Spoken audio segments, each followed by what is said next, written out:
Hello, Knowledge 22. My name is Bill Cookson, and I'm very excited to talk to you today. I'm here today to share the story of from Out of Wow, how we reinvented Starbucks IT change management program. And as you can see here, you're going to see my lovely picture and our logo, and my technical title is Systems Analyst 2 in Technology Operations. And I'm with Starbucks. I've been with Starbucks for about 8 years. I've been a technologist or supporting technology for 30 years or more. Ever since I was a kid playing video games, probably, I've been interested in technology. My current expertise is IT service management, service excellence, and operations excellence. My current projects are technology operations excellence, continuous improvement, improving the customer and the partner experience. Our agenda for today will be, we're going to be talking about setting the stage for improvement. Where was our program before ServiceNow and what did things look like? Then simplify and standardize, preparing to move over to ServiceNow and the short time thereafter learning about it.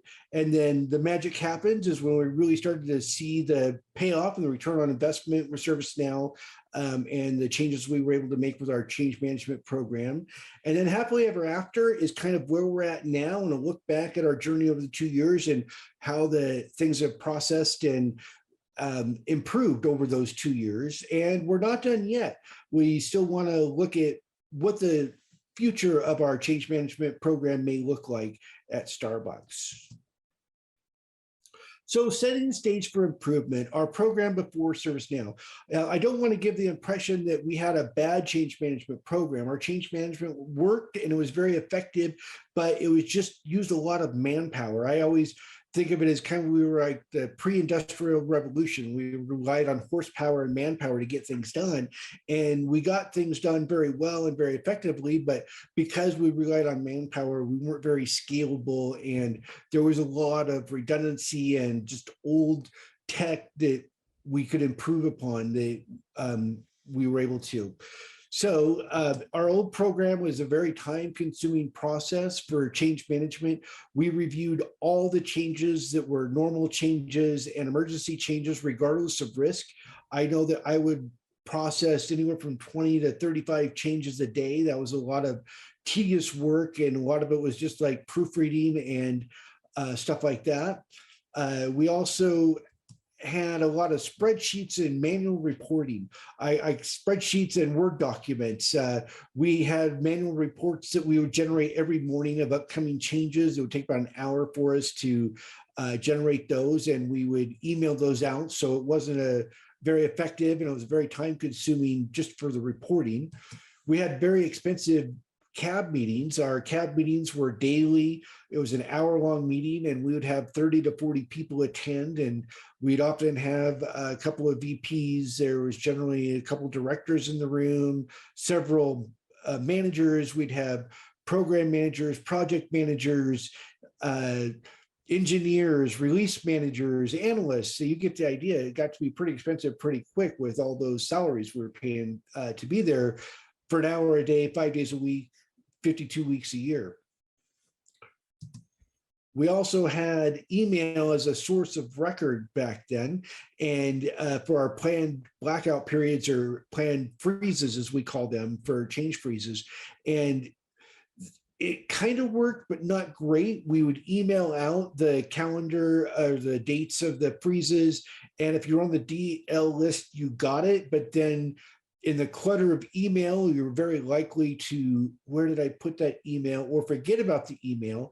And so what would happen is we would often have people reach out to us and ask us, when was the change freeze? Or people would not realize there was a change freeze and submit a change, and then we'd have to work with them on rescheduling because it was during a planned freeze period. So not the greatest experience for the user or for us, and definitely something that could be better. We also had a lot of repetitive entries of information, and probably the biggest thing that bothered me about our old program was when we have a planned service interruption for a change, the process was we have them fill out an outage notification, which was a Word document. So they'd have to download this Word document, fill it out with the information that was already in the change request they submitted, and then they would have to attach it to their change request. And then when we were working the change request, we would open up the Word document, we'd copy the information out, then we'd edit it if they had any font issues, colors that were different, and whatnot. We'd paste it into an email, and then we send it to whatever DL they provided that needed to be notified of the outage. So a lot of redundant steps that were low value adds, and that was just one process.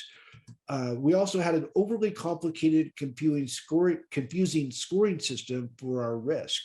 The risk was calculated. It was a little questionnaire that would pop up on our service when you were filling out a change, and you'd have to answer 7 different questions, and they were kind of confusing. And then it would assess a risk, and it would be between a score of 1 to 5, and a 1 being the lowest risk and a 5 being the highest risk, which was confusing for a lot of people because our incidents were measured exactly opposite of that. So our incidents, a 1 was really high risk or high impact. That means, we can't sell coffee or something like that. And a 4 risk or impact would be a single user issue type thing. So it was a very confusing because it was contradictory set of measures. So we wanted, not the best experience. So as we decided to start preparing for ServiceNow, we wanted to simplify and standardize. It was very important for us that we make the process as easy as possible for our users. We really wanted our user community to embrace the change. I mean, we could have just said, well, you have to use this new tool and that's just it. But we really wanted them to enjoy it and be a benefit to them as well. We wanted it to be a win-win for everybody. So we were very thoughtful when we were preparing for the go live of not changing any big major processes we didn't have to. We wanted as much to stay the same for their experience as possible, but still get some benefits from moving to the new tool. So we did that by simplifying and standardizing. So we reduced the change types in the old system that we had. We had 4 different types of changes. When we moved to ServiceNow, we set it up to only have 3. So now we just have standard changes, emergency changes, and normal changes. So it was much simpler having 1 less change type. We also changed and simplified the scoring of risk for changes. We had 3 of just the regular questions that are already part of the field out of the box on the change form that assess the risk based on the answers there. And we reduced the number of risk levels from 5 down to 3. So we now just had a low, a moderate, and a high risk change. So really made that simple, and it's not confusing and doesn't conflict with anything else. So we also moved the approvals for changes from hierarchical to role-based. So in the old system, the person who submitted the change, their manager approved it, and then it would go to us. And a lot of times that would cut out the group that was actually going to be performing the work that the change was being done. So on the new, when we move to ServiceNow, we have the assignment groups are the people that are actually doing the work are the ones that are approving it as the manager instead of the hierarchical as we had before. So that really cleaned things up and made for a lot less confusion. Then March 5th of 2020, we had COVID struck Starbucks. Well, not just Starbucks, but it struck the world, and we started working remote. And, it was a kind of a tough and abrupt time. We came into work on March 5th, and then we're told to work from home. So we started working from home. And for us, it wasn't as huge of a deal as it was for the platform team and the team developing training. They were originally going to be doing the training in the classroom. And honestly, this probably worked out for the better because we did virtual trainings and we recorded the trainings. So once we did go live, it was nice because if a person missed the training, they didn't just totally miss out. If they had a question, we could actually send them a link to the training videos. And for the change management, we had 2 20-minute videos to cover the process end to end. So we would send them the links, and then if they still had questions, we'd be happy to answer them. But it made for a much nicer training experience, and everybody was able to be trained. We didn't have to rely on schedules so much because being online training, it was available to anybody anytime. So that was great. Then on April 9th of 2020, we launched ServiceNow. Yay! We had our go live and we were very happy. And really things went fairly smooth. We spent some time then adjusting to the new platform of ServiceNow, and we did a lot of helping our community to adapt to ServiceNow. It was definitely a different tool than we used before and operates differently. So, we had to kind of hold some hands and help people through and learn ourselves. And then we also learned a lot of what was possible with ServiceNow. I consider this period of time kind of like when the Navy gets a new ship, they put it through the sea trials to get it out there and see what it can do. And this is what kind of we were doing with ServiceNow, is we were running it through our sea trials and seeing what it could do and learning about it. And we did this from April until about November of 2020, before we really started making the big changes. But after November of 2020, that's when the magic happens. And the magic happened started with the automate and integrate. And the first thing we did was automate the reporting of our forward schedule of change. This was one of those manual reports that we would do every morning. It would take 30 to 45 minutes, and we would get all the upcoming changes, and then we email them out to a distribution list. Well, now we automated it and we used with BI, and we've got a centralized site. And if you want to see the upcoming list of changes, you can go to this site and you can see a list view, you can see a calendar view of the day or the month. So it's a really nice user-friendly experience that we don't have to spend any extra time doing. It's automatic. So it's taken time off of our plate, and everybody can access this at any time. So they don't have to wait for the email to come out. It's right there waiting for them. We moved that blackout or the change freeze calendar that I told you we emailed out before. We also moved that to ServiceNow, which is awesome. And so they can go to ServiceNow and see when the change freeze periods are. They can also go to our BI site that we have, where we have the forward schedule change. They can also see the change freezes there in a little bit different format. So we've got multiple centralized places for people to go for the source of record for the blackout calendar. It's all housed in ServiceNow, though. The information all comes from ServiceNow. And then remember those outage notices that we had that were the Word document they'd have to take down? Well, we automated those. This was my favorite thing about ServiceNow. I'm easily amused, but we were able to take an out-of-box function with ServiceNow with the notifications that it can send for changes, and with some working with our platform team and some slight modifications, we were able to use this for our outage notifications. So they're automated now. So they no longer have to do that duplicate entry of information they've already put in the change. You fill out the change and you just put in the stakeholder list that you want to be notified of the outage. And when it moves to the next state, the outage notice will automatically be sent. So we don't have to do anything, and it's automated. It's a huge, huge time saver. There's not a dollars and cents really that we could probably put to this. It'd be really hard to do the math, but this is probably my favorite change that we've had with ServiceNow. Then we democratized and socialized a lot with ServiceNow. And we had a close partnership with our change community, our leadership, and the platform team for process improvements. And this is really probably the key thing that really helped us make ServiceNow and our change management program successful. ServiceNow is awesome, but it's a tool, and it's only going to work if you have put in the processes and the work and the people to make the tool work. You can have a hammer and a saw, but the house doesn't build itself. So, we had a lot of work that went into it, and it was a community effort with our community, our leadership, and our platform team. We started having quarterly focus groups with our user community, and we got a lot of really great ideas and innovations from them. And it was nice because we started talking to them regularly about what are their pain points with the change management program, what are the things they'd like to see without limits. And we got some great ideas. And one of those great ideas that we got from this group was we were able to transition our CAB meetings from a meeting to a Slack channel. And this was a huge savings. So we no longer have to spend 2 hours a day as change managers preparing for a CAB meeting. And we don't have to have a 1 hour a day CAB meeting that several people have to attend. And we give more visibility to the changes that would normally go through CAB. As we looked at our risks differently, we started finding we had lower and lower risks and a lot less things that needed to go to our CAB meetings. Our CAB meetings got much shorter.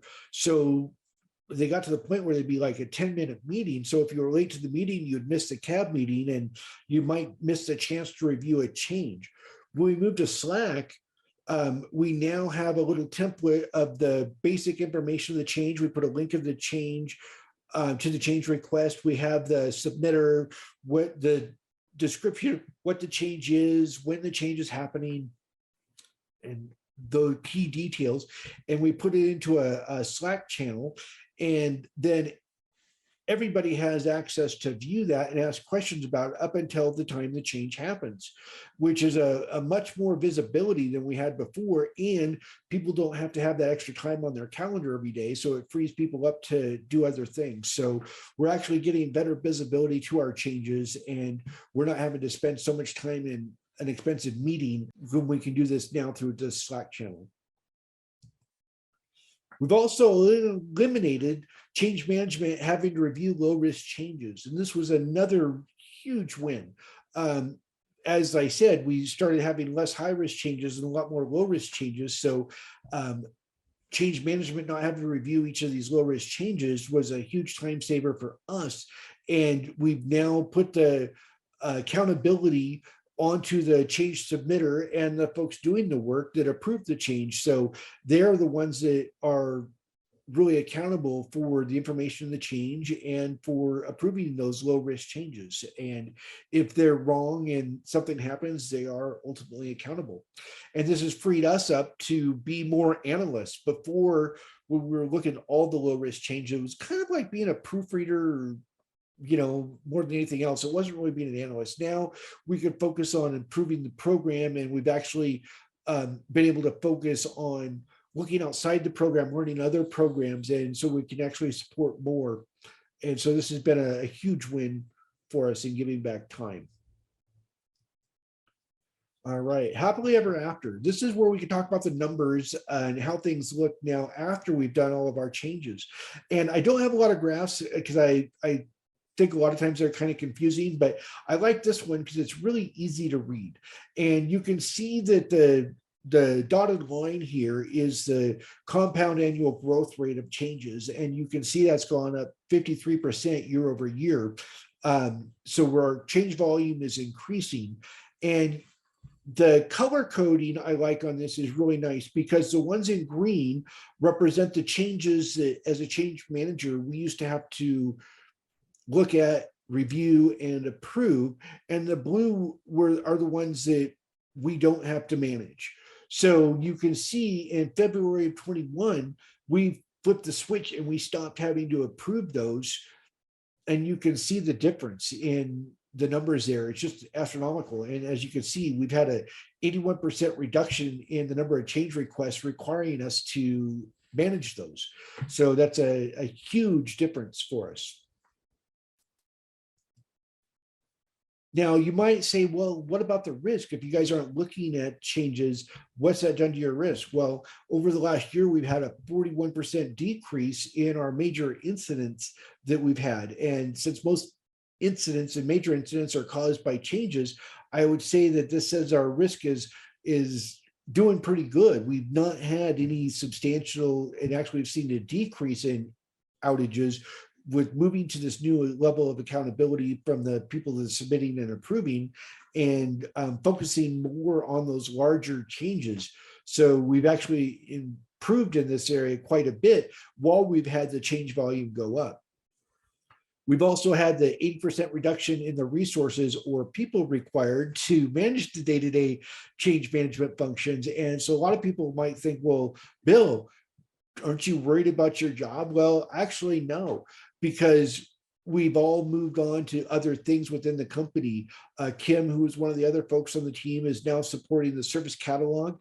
Andy was our lead, and he was on the technology operations excellence team with myself, and did a lot of great work here. We really changed change, and we did a lot of other great work. And then he was able to retire actually at the beginning of this year. And so what a great way for him to go out. He'd been with the company for 29 years, and he'd been in change management for quite a bit of that time. So it was really nice for him to be able to do a lot of things we'd always wanted to do with change before deciding to retire. So it was a great experience. So we didn't really lose anybody headcount wise due to the reduction. We also were able to give back 10,000 hours to tech just in the cab meeting reductions alone. And, when you think of some of those hours, some of those are VPs, and some of those are directors and managers and engineers and program managers and release managers and, program, it's just amazing how much money we've saved just in that alone. 10,000 hours a year is not insubstantial. So very happy about that. But we're not done yet. Looking at the future of change management, what might it look like? Well, we might see more change pipelines, more APIs, more automation, maybe automating normal changes. So where they're created automatically.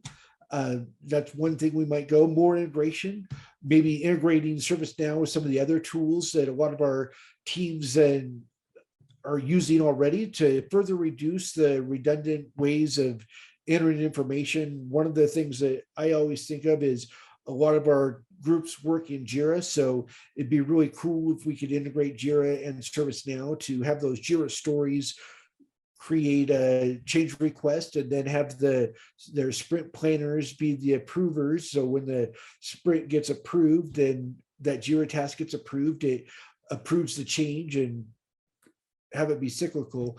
And so that's one of the things I would love to see going forward. And also more community sourcing. We want to continue to find those ideas from our community and what would they like to see with their program. And beyond that, who knows what 2023 will bring. I know the last few years have brought us anything. It's to not be too stuck in our ways, because you don't know what might change the next year. So, we want to stay agile and be ready to adapt to whatever comes down the road. And with that, I want to say thank you. And it's been a pleasure talking to you today. I hope you enjoyed the story of our transition and uplifting our process from a really bureaucratic process to really a self-service program now that is widely popular with our users. Thank you.